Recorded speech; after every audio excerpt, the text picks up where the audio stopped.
They call it care. But when you are lying awake at 2 in the morning, listening to the hollow echo of footsteps down a long, sterile hallway, waiting for a single exhausted nurse who is trying to keep 14 fragile souls alive all by herself, it does not feel like care. It feels like a waiting room for the end. Society has quietly accepted a terrifying lie. We are told that if we are lucky enough to live a long life, our final reward is to be placed in a facility that drains over $9,000 a month from our life savings, only to strip away the very last ounce of our dignity and freedom. A dear acquaintance of mine, Robert, lived that exact nightmare when he was only 75 years old. First, he tried the path so many of us take. He moved in with his hard-working son.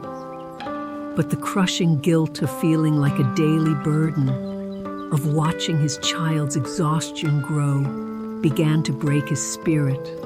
So, he packed up his life and moved into one of those highly rated, expensive nursing homes. I will never forget the day he looked at me with tears pooling in his eyes and said he had simply traded being a burden for living in a cage. He was safe, yes, but he was entirely invisible. His schedule, his meals, his very existence were dictated by strangers. But then, Robert did something extraordinary. He walked out. He found a hidden path, a way to live completely independently, surrounded by a warm, vibrant community for only $500 a month. No cages, no crushing guilt, just life on his own terms. Welcome to Grandma Helen's wisdom. I am deeply grateful you have found your way to my porch today. If the thought of losing your autonomy terrifies you, or if you secretly dread becoming a burden to the children you spent your whole life raising, I need you to listen to me very carefully. Today, I'm going to reveal a truth that most people are far too polite to say out loud. Why aggressively cutting away the wrong relationships right now will actually help you live longer.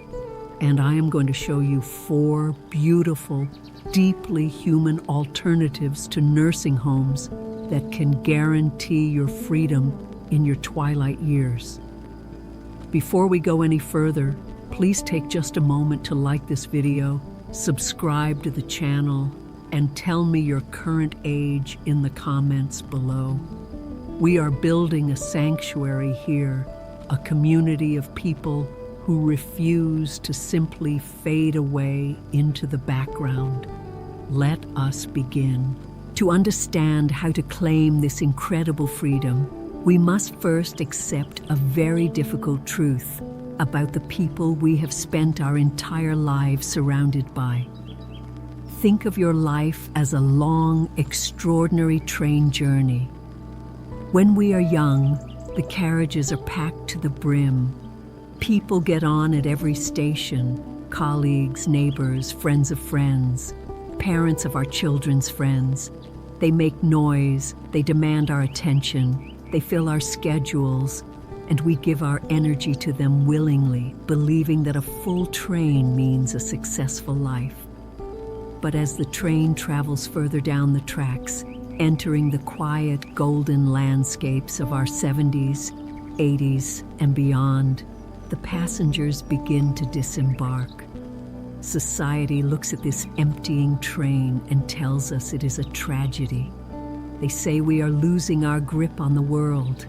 But I tell you, from the vantage point of 90 years of living, this quietness is not a tragedy at all.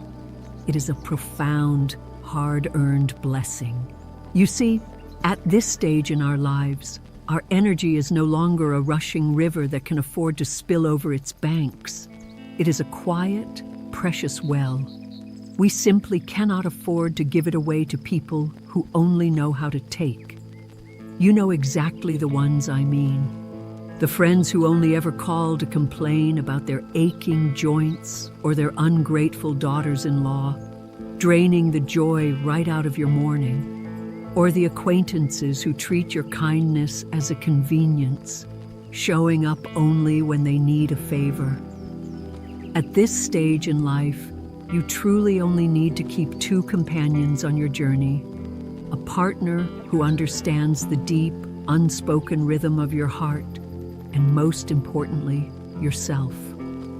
When you finally stop pouring your limited, precious strength into exhausting people, you stop feeling that desperate, hollow ache of loneliness. Instead, you step into the magnificent grace of solitude. You realize you are not abandoned. You are finally, beautifully unburdened. And it is exactly this peace, this fierce independence, that we are so deeply terrified of losing when our bodies inevitably begin to slow down. The fear of not being able to care for ourselves, the dread of becoming a burden to our children, is what pushes so many of us to surrender to those cold, expensive institutions. But I promised you there are other ways, beautiful, dignified ways to live that do not require you to hand over your life savings or surrender your soul. Let me tell you about the first alternative. Something called adult family homes. Imagine a regular, warm house nestled right in the middle of a familiar, leafy neighborhood, rather than a sprawling, clinical facility with fluorescent lights.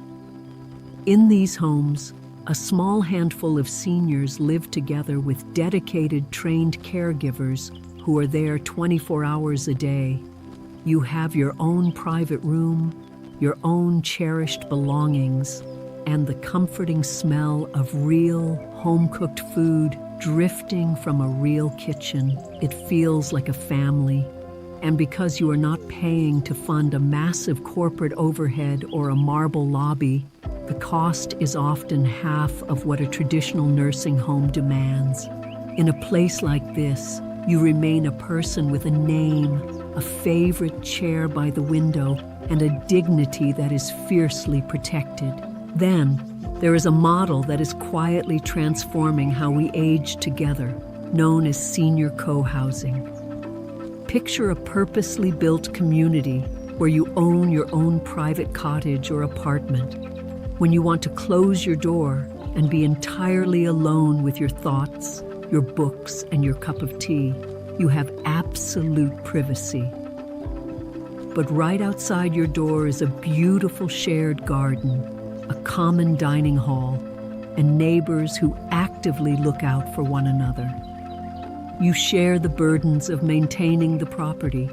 You share meals when you wish, and you share the triumphs and sorrows of daily life. Studies have proven that this way of living completely eradicates the crushing isolation so many older folks feel, while actually reducing daily living costs by up to 50%. You are entirely independent, but you are never, ever stranded in an emergency. But what if you absolutely refuse to leave the home where your children took their first steps? What if the memories soaked into your own walls are simply too precious to pack into boxes? For you, there is the village model. This is not a place you pack up and move to. Rather, it is a network of care that comes directly to you. For a very modest annual membership, usually between $200 and $500 a year, you join a local community network of volunteers and trusted professionals. If you need a ride to the doctor on a rainy Tuesday, someone is there. If your gutters need cleaning, if you need groceries carried up the stairs, or if you simply need help navigating a confusing medical bill, a trusted member of your village arrives at your door.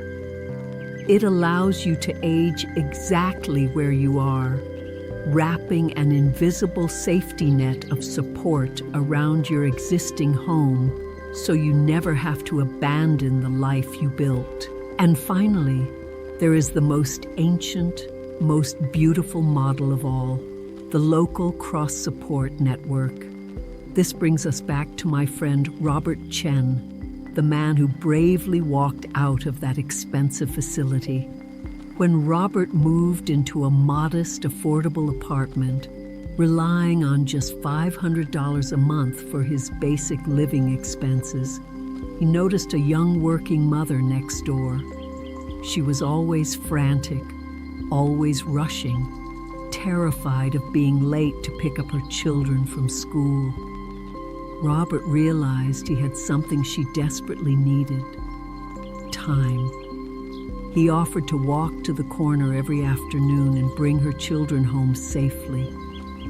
He would sit with them at his kitchen table, offering them milk and listening to their stories while they did their homework. In return, that young mother absolutely refused to let Robert lift a heavy grocery bag ever again.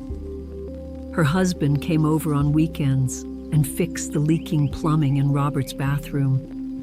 When Robert struggled to read the fine print on his utility bills, they sat with him at the table and sorted it all out. No money ever changed hands between them. It was the pure, beautiful exchange of human value. Robert realized he was not a burden waiting to die. He was an essential, beloved pillar of his little community. These options are not fantasies, my friends. They are real, breathing communities happening all around us, right now, quietly defying the rules. They prove that aging does not mean you have to be locked away from the world. You do not have to choose between being a heavy weight on your children's shoulders or a prisoner in a sterile room. You simply have to be brave enough to step off the terrifying path that society has forced upon us and be willing to embrace a different kind of home. Finding the courage to embrace these different kinds of homes begins long before we actually need to pack our bags. I want you to make a promise to me today, right where you are sitting. Do not wait for a medical crisis to decide how the last chapters of your life will be written. Your homework for this week is very simple, yet deeply profound. First, I want you to sit down with a cup of warm tea and take a long, honest look at your social calendar. Give yourself the radical, beautiful permission to say no to just one meaningless invitation, to step back from one exhausting gathering that you know will only drain your spirit. Protect your peace fiercely, because your energy is much too precious to waste on people who do not truly see you. Then, I want you to do something even braver. Open your computer or take a quiet walk to your local library and actively search for a village network or a senior co-housing community right in your own neighborhood. Do this today while your mind is sharp and your choices are still entirely your own. Please do not wait until a sudden illness or a quiet fall in the kitchen forces your anxious children to make these monumental decisions for you. If living for 9 decades has taught me anything, it is that growing older and slowly losing the physical strength we once took for granted is not a tragedy that needs to be solved or hidden away in a sterile hallway. It is simply a new landscape. It is the final, ultimate challenge for us to decide exactly what kind of attitude we will hold and what kind of dignified life we will demand for ourselves until our very last breath. You still have a voice, my dear, and you still have so many choices. I would be so deeply honored to hear about your own journey. What are your plans for these precious twilight years? Or what quiet fears are keeping you awake at night? Please leave a comment below and share your story with our little community, because your honesty might be exactly what another soul desperately needs to read today. And if our time together has brought you a sense of hope or comfort, please leave a like and subscribe to the channel so we can continue these quiet, honest conversations. I will be waiting to speak with you again very soon.